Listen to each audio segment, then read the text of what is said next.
Jika Anda menginginkan hasil yang berbeda, tetapi tindakan Anda masih sama, itu mustahil sekali.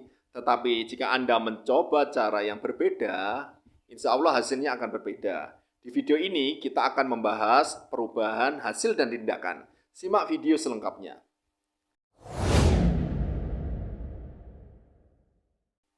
Hai Sobat GSA, dimanapun Anda berada, jumpa lagi di channel ini.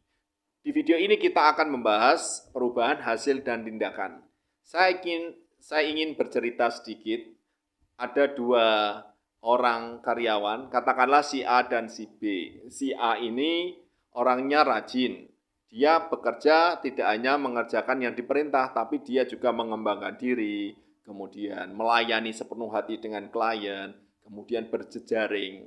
Dan beda lagi dengan si B. Si B ini pemalas, kemudian menunda-nunda pekerjaan, sering terlambat, kemudian tidak capai target. Dan singkat cerita, di akhir tahun, dua-duanya ini hasilnya berbeda. Si A mendapat kenaikan gaji karena prestasinya tadi, karena dia rajin tadi.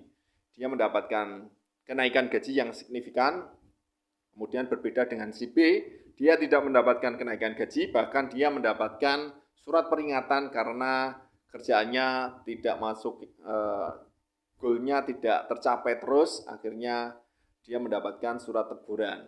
Dari dua kisah ini, tentunya kita bisa mengambil pelajaran. Si A tindakannya A, B tindakannya B, hasilnya pun berbeda. Beda tindakan, beda hasil. Begitu juga kita melihat kebanyakan orang di sekeliling kita menginginkan hasil yang berbeda, tetapi tindakannya tidak sejalan dengan keinginannya itu. Misalnya saya pengen rumah yang besar, punya mobil yang bagus, kemudian pengen dihormati, pengen pendapatannya naik, ada pendapatan tambahan, tapi tidak sejalan dengan tindakan yang diinginkan tadi, itu mustahil sekali. Saya bisa kasih contoh lagi, satu lagi. Misal ada orang mempunyai cita-cita memiliki rumah senilai 80 juta, katakanlah 80 juta ditempuh dalam waktu 5 tahun. Berarti itu artinya setiap tahunnya dia harus mengumpulkan uang 16 juta. Kalau dibagi 12 bulan berarti sebulannya harus 1,3 juta.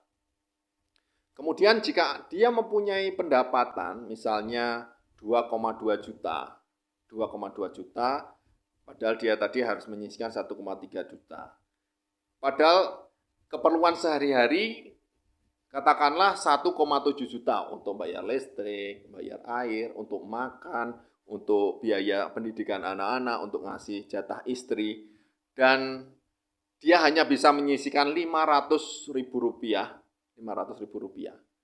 Berarti dengan cita-citanya rumah 80 juta rupiah tadi, dia menempuh waktu mengumpulkan 500.000 itu selama 30 tahun, bukan 5 tahun lagi. Jadi mustahil sekali dia 5 tahun mempunyai rumah 80 juta. Kalau dia nabungnya 500 berarti harus 30 tahun. Gitu ya. Jadi dia menginginkan hasil yang berbeda, tindakannya pun harus berbeda. Padahal dia tadi harus menyisihkan 1,3 juta, tetapi kenyataannya hanya bisa menyisihkan 500.000. Itu mustahil sekali. Ya, begitu. Jadi teman-teman, saya berharap tips ini bisa memacu kita untuk mencoba hal-hal baru, belajar terus. Bagi teman-teman yang mulai belajar berbisnis atau baru awal berbisnis ini, kemudian mengalami kesulitan, ya saya sarankan belajar terus atau masuk ke komunitas bisnis banyak sekali di Indonesia ini ya.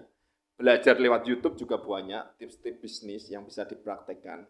Tinggal setelah tahu mau praktek apa enggak ya. Bagi teman-teman yang belum mempunyai produk, ini kita ada program reseller agen GSA Spot Indonesia. Link info lengkapnya ada di deskripsi video ini. Semoga tips yang singkat ini bermanfaat. Kita ketemu lagi di video-video selanjutnya. Jangan lupa like, comment, share, dan subscribe channel Sobat GSA. Nyalakan lonceng notifikasinya. Sampai ketemu lagi. Bye, salam satu laras.